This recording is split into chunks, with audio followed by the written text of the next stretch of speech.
안녕하세요, 어르신들. 저는 올해 72이고 과거에 세브란스 병원에서 심장내과 전문의로 있었습니다. 심장 전문의로 일한 지 벌써 40해가 넘었어요. 그동안 수많은 환자분들을 만나면서 특히 심장 때문에 고생하시는 어르신들을 참 많이 배웠습니다. 저도 이제 머리도 희끗희끗해지고 무릎도 시큰거리고 어르신들처럼 여기저기 쑤시고 아픈 데가 많아서 정말 남 이야기 같지 않아요. 그래서 오늘은 제가 40해 넘게 환자분들을 돌보며 깨달은 정말 중요한 이야기를 어르신들께 꼭 전해드리고 싶습니다. 혹시 혼자 계실 때 갑자기 가슴이 터질 것처럼 아프고 숨도 막히고 땀도 줄줄 나면 얼마나 무섭고 당황스럽겠습니까? 주변에 도와줄 사람도 없으면 더욱 막막하시지요. 하지만 꼭 말씀드리고 싶은 건 심장마비가 왔다고 해서 모두 돌아가시는 건 아니라는 사실이에요. 어떻게 대처하느냐에 따라 충분히 살 수 있는 병입니다. 그 갈림길은 아는 것과 모르는 것의 차이일 뿐이에요.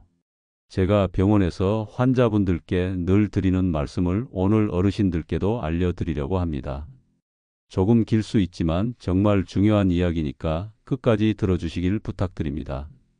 먼저 어르신들, 심장마비라는 건 드라마처럼 갑자기 하고 쓰러지는 병이 아닙니다.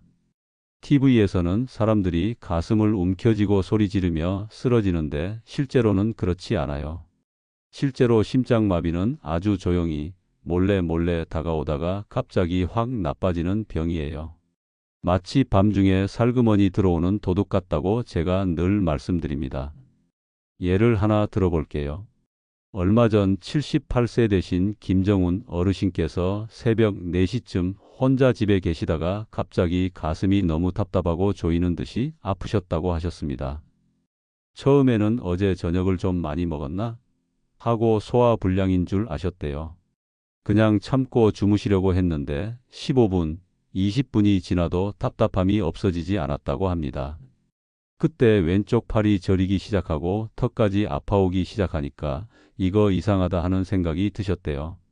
그 순간 제가 예전에 건강강좌에서 말씀드린 내용이 머릿속에 번쩍 떠오르셨답니다.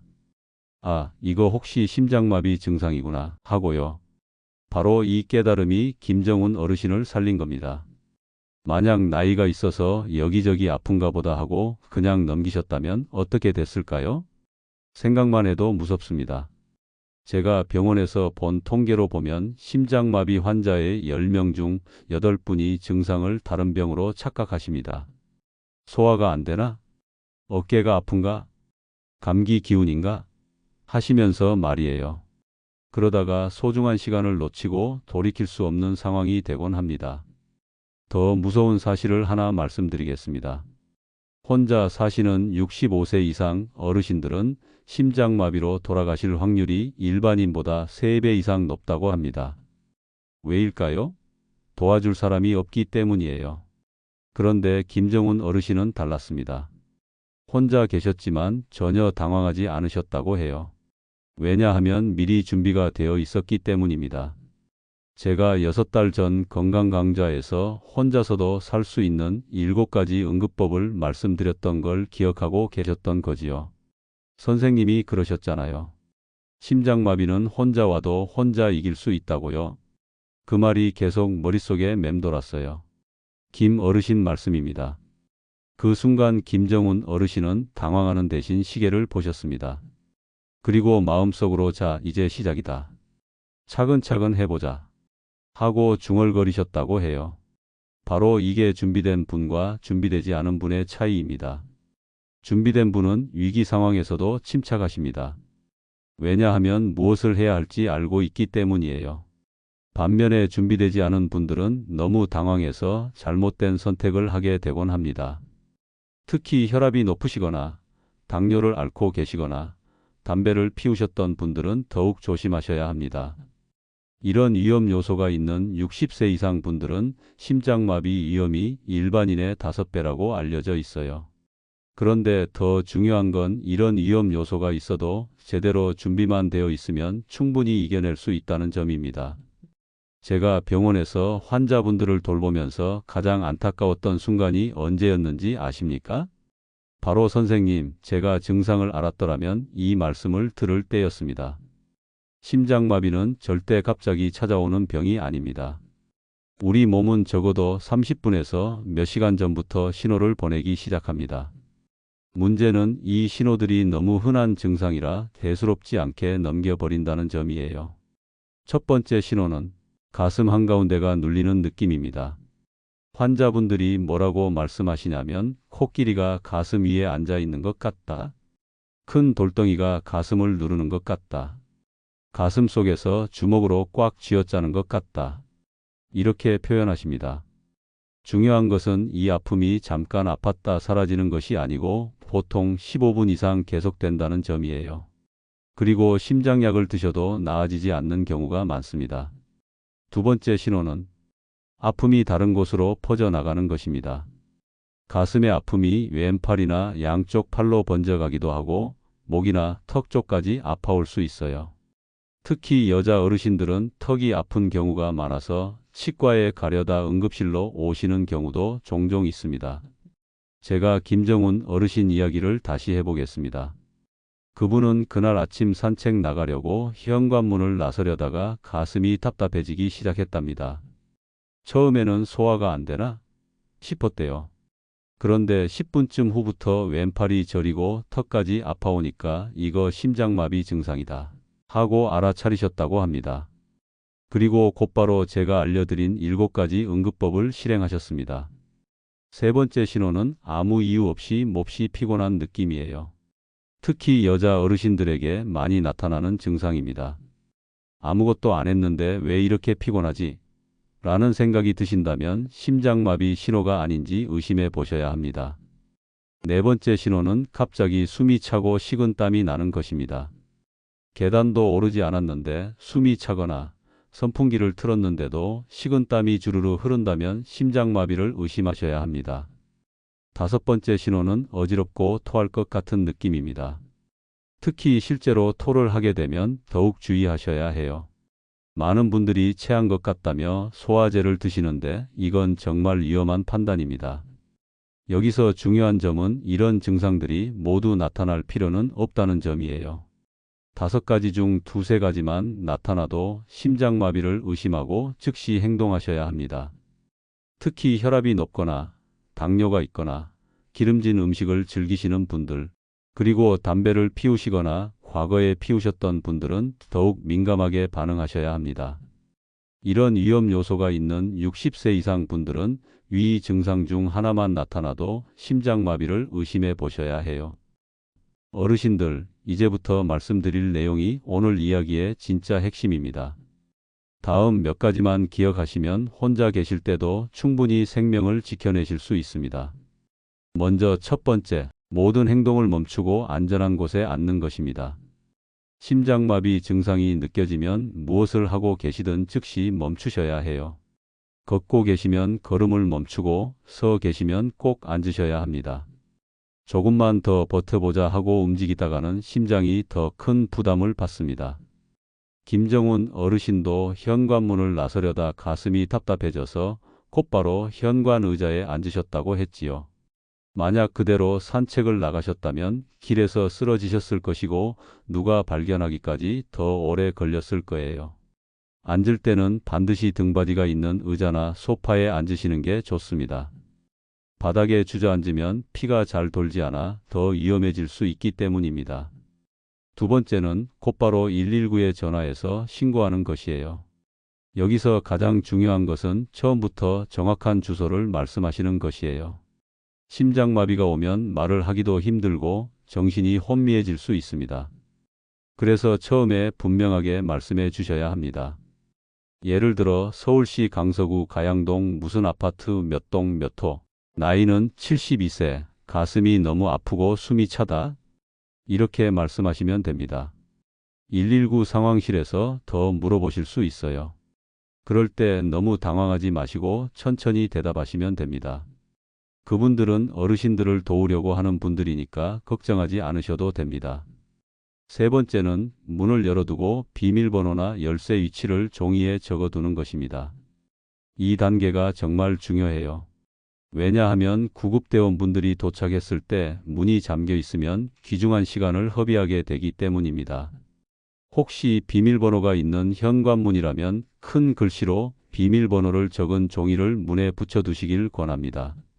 열쇠라면 현관 앞에 잘 보이는 곳이나 화분 밑에 두시는 것도 좋습니다. 혹시 도둑이 들어오면 어떻게 하나 걱정되실 수도 있지만 도둑보다 심장마비가 훨씬 더 급하고 중요한 문제입니다. 박대건 어르신 이야기 다시 말씀드릴게요. 박 어르신은 대문을 열어두고 비밀번호를 종이에 써 붙여 놓으신 덕분에 구급대원분들이 도착하자마자 바로 들어와 응급처치를 시작할 수 있었습니다. 그 결과 신고 후 16분 만에 병원에 도착하셨고 즉시 심장 수술을 받아 완전히 회복하셨어요. 여기서 아주 중요한 점이 하나 있습니다. 이 세 가지를 하시는 동안 절대로 누우시면 안 됩니다. 많은 분들이 아이고 힘드니까 누워야지 하시는데 그건 정말 위험한 행동이에요. 누우면 폐에 물이 차서 숨쉬기가 더 어려워질 수 있습니다. 그리고 심장마비 중에는 물이나 음식을 드시면 안 됩니다. 왜냐하면 삼키는 힘이 약해져 목으로 잘못 넘어갈 수 있기 때문이에요. 응급차가 올 때까지 얼마나 걸릴까 하고 너무 불안해하지 않으셔도 됩니다. 지금까지 말씀드린 세 가지를 차근차근 하셨다면 이미 살 확률이 80% 이상 올라갔습니다. 이제 남은 것은 구급차가 도착할 때까지 잘 버티시는 것이에요. 김정훈 어르신도 이 세 가지를 정확히 3분 30초 만에 끝내셨다고 합니다. 시계를 보니 증상이 시작된 지 3분 반이 지났더래요. 그런데 신기하게도 마음이 차분해지셨다고 말씀하시더라고요. 내가 할 일은 다 했다. 이런 생각이 들었다고 하셨어요. 준비된 분은 위기 상황에서도 침착하실 수 있습니다. 왜냐하면 올바른 대처를 하고 있다는 자신감이 생기기 때문이에요. 네 번째는 몸을 45도로 세우고 다리를 약간 올리는 것입니다. 이 자세가 중요한 이유는 심장마비가 오면 심장이 제대로 일을 못해서 피가 잘 돌지 않기 때문이에요. 몸을 45도 정도 세우면 중력의 도움으로 머리로 가는 피가 유지될 수 있습니다. 구체적으로 말씀드리자면 소파나 침대 등받이를 45도 정도 세우고 기대어 앉으시면 됩니다. 그리고 다리는 쿠션이나 베개를 받쳐 심장보다 살짝 높여주시면 좋습니다. 절대로 완전히 누우시면 안 됩니다. 누우면 폐에 물이 차서 숨쉬기가 훨씬 어려워질 수 있기 때문이에요. 또 완전히 곱게 앉아 있는 것도 심장에 부담을 키울 수 있으니 적당히 기댄 자세가 제일 좋습니다. 76세 이민자 할머니께서도 이 자세를 정확히 하신 덕분에 구급대원분들이 올 때까지 의식을 잘 유지하실 수 있었습니다. 다섯 번째는 가족에게 짧은 문자로 상황을 알리는 것이에요. 여기서 꼭 기억하셔야 할 점은 전화를 하시면 안 된다는 것입니다. 왜냐하면 말을 하면 심장이 더 힘들어지고 가족들이 놀라서 이것저것 물어보면 대답하느라 힘을 쓰게 되기 때문이에요. 문자는 아주 짧고 간단하게 보내시면 좋습니다. 심장마비 증상으로 119 신고함. 어디 병원으로 갈 예정. 걱정하지 말고 병원으로 와주세요. 이렇게 보내시면 됩니다. 그리고 꼭 한 사람에게만 보내지 마시고 가족 여러 명에게 동시에 보내시길 권합니다. 여섯 번째는 4초 동안 숨을 들이마시고 6초 동안 내쉬는 호흡을 반복하는 것입니다. 이게 마지막이자 가장 중요한 단계라고 할 수 있어요. 올바른 숨쉬기는 심장의 부담을 줄여주고 피가 잘 돌도록 도와줍니다. 구체적으로 설명드리자면 코로 4번 세면서 천천히 숨을 들이마시고 입으로 6번 세면서 천천히 내쉬시면 됩니다. 이때 가슴으로 숨 쉬시면 안 되고 배로 숨을 쉬셔야 합니다. 왜냐하면 가슴으로 숨을 쉬면 심장에 부담이 가기 때문이에요. 숨을 내쉴 때 후 하고 소리를 내며 내쉬면 더 효과적입니다. 박대건 어르신도 이 호흡법을 구급대원이 올 때까지 계속 반복하셨습니다. 나중에 할아버지께서 말씀하시길 숨쉬기에 집중하니까 무서운 마음도 줄고 마음이 차분해졌어요. 라고 하셨습니다. 이 호흡법에 과학적인 이유도 있습니다. 4초 들이마시고 6초 내쉬는 호흡은 마음을 안정시키는 신경을 활발히 만들어서 심장이 뛰는 속도를 안정화해 주는 역할을 하지요. 또 혈압을 낮추고 심장의 부담을 줄여줍니다. 박대건 어르신은 이 6가지를 모두 완벽하게 해내셨습니다. 그 결과 신고 후 16분 만에 병원에 도착하셨고 즉시 심장 수술을 받을 수 있었습니다. 의료진들도 놀랐던 점은 박 어르신이 끝까지 의식이 또렷하셨다는 것이었어요.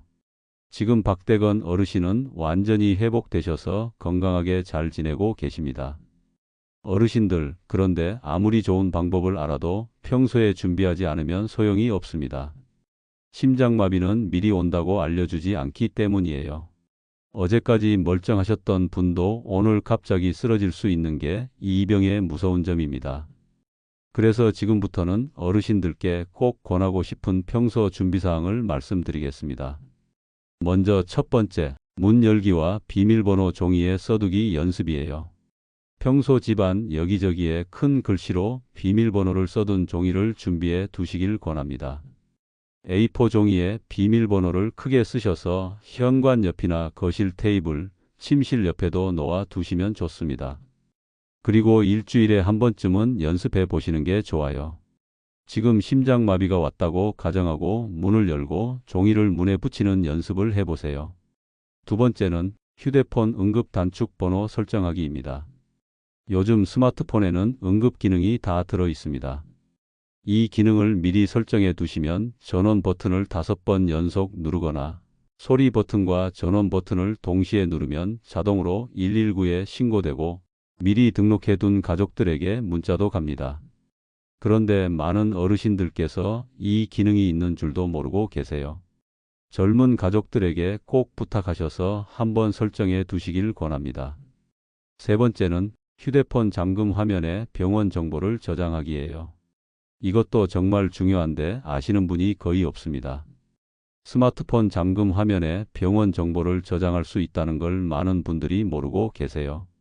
여기에 혈액형, 드시는 약 이름, 알레르기 정보, 응급 연락처 등을 적어두시면 응급실에서 정말 큰 도움이 됩니다. 제가 응급실에서 가장 답답할 때가 언제인지 아십니까? 환자분이 의식을 잃었는데 어떤 약을 드시는지, 어떤 병이 있으신지, 알레르기는 없는지 아무것도 모를 때입니다. 이 정보만 있으면 응급실에서 치료 시간을 30분 이상 단축할 수 있습니다. 그만큼 어르신들의 생명을 지켜낼 확률도 올라갑니다. 네 번째는 냉장고 문에 다음과 같이 크게 써서 붙여 두시면 좋습니다. 심장마비 응급법. 첫째 안기. 둘째 119 신고하기. 셋째 문 열기. 넷째 45도 기대 앉기. 다섯째 문자 보내기. 여섯째 4초 들이마시고 6초 내쉬기. 이렇게만 적어두셔도 위급할 때 어르신들 스스로 한눈에 보고 기억해내실 수 있습니다. 그리고 혹시 가족이 찾아오시면 같이 연습해 보시길 권합니다. 제가 실제로 경험한 두 분 이야기를 말씀드리겠습니다. 먼저 오선미 할머니 이야기예요. 74세셨는데 혼자 사시면서 아무런 준비도 안 하셨습니다. 어느 날 심장마비 증상이 오자 너무 놀라셔서 직접 운전해서 병원에 가시려다가 운전 중에 의식을 잃으셨습니다. 안타깝게도 그 자리에서 돌아가셨어요. 할머니가 조금만 준비하셨더라면 충분히 살 수 있으셨을 텐데 생각할수록 너무 안타깝습니다. 반면에 윤수일 할아버지 이야기가 있습니다. 76세이신데 제가 말씀드린 4가지 준비를 모두 완벽하게 해 두셨어요. 그리고 실제로 심장마비가 왔을 때 아주 침착하게 대처하셨습니다. 그 결과 완전히 회복하셨지요. 어르신들, 준비는 생명을 구합니다. 이 4가지 습관은 혹시나 해서 준비하는 것이 아닙니다. 언젠가는 반드시 써먹게 될 생존 기술이에요. 어르신들, 오늘 당장 시작하시길 부탁드립니다. 나중에 해야지 하시면 안 됩니다. 오늘 당장 휴대폰 응급 기능부터 가족들과 함께 설정해 보세요. 그리고 심장마비 응급법도 종이에 적어 냉장고에 붙여 두시길 바랍니다.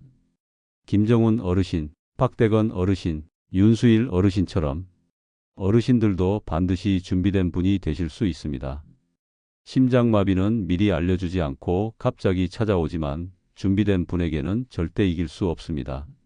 이제 마지막으로 다시 한번 정리해 드리겠습니다.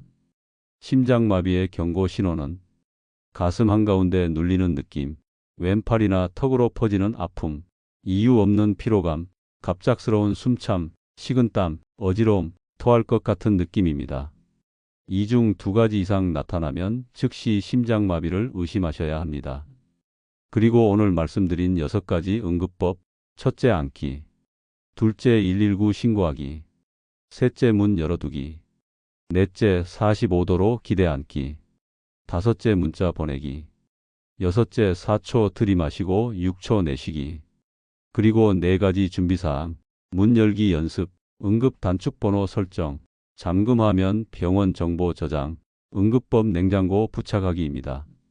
어르신들, 하지만 제일 중요한 것은 실천입니다. 아무리 좋은 지식도 실천하지 않으면 아무 소용이 없습니다. 지금 이 순간 살겠습니다 하고 스스로에게 다짐해 보시길 바랍니다. 그 한마디가 어르신의 생명을 지켜주는 가장 큰 약속이에요. 그리고 이 영상을 꼭 가족들과 함께 보시길 바랍니다. 특히 혼자 사시는 부모님이 계시다면 오늘 당장 이 영상을 보여드리고 같이 연습해 보시길 권합니다. 심장마비는 가장 무서운 외로움처럼 찾아올 수 있습니다. 하지만 준비된 어르신들은 결코 혼자가 아니십니다. 그리고 마지막으로 정기 건강검진의 중요성을 꼭 말씀드리고 싶습니다. 심장마비를 예방하는 가장 좋은 방법은 미리 발견하고 치료하는 것입니다. 적어도 1년에 한 번은 심장검사를 받으시길 권합니다. 혈압약, 당뇨약, 콜레스테롤 약을 드시고 계신다면 절대로 임의로 끊지 마세요. 이 약들이 어르신들의 심장을 지켜주는 든든한 방패입니다. 그리고 금연, 금주, 규칙적인 운동, 짠 음식 줄이기 같은 기본적인 건강관리도 잊지 않으셔야 합니다. 이런 것들이야말로 심장마비를 막아주는 가장 확실한 방법이에요. 어르신들의 가족이 어르신들을 기다리고 있습니다. 아직 함께 보내야 할 소중한 시간들이 정말 많이 남아 있습니다. 여러분, 오늘 이 영상을 통해 정말 중요한 것들을 배우셨습니다. 항상 실천으로 옮기시면 분명한 변화를 느끼실 수 있을 것입니다. 이 영상을 보시고 실천으로 옮기셨는지, 또 어떤 변화를 경험하셨다면 댓글로 남겨주세요.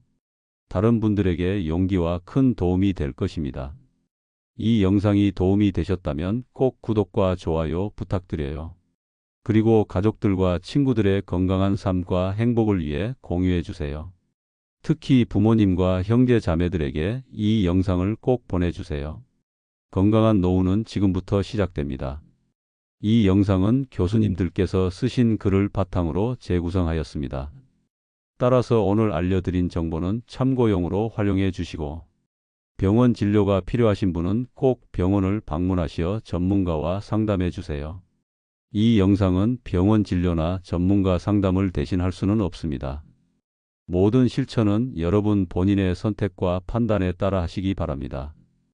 여러분 건강은 하루아침에 만들어지지 않습니다. 하지만 올바른 지식을 바탕으로 꾸준히 실천하면 분명히 건강한 노후를 즐기실 수 있습니다. 오늘부터 여러분의 건강한 변화가 시작되기를 바라며 이를 원하신다면 다음 영상도 꼭 봐주세요. 항상 건강하세요, 여러분. 감사합니다.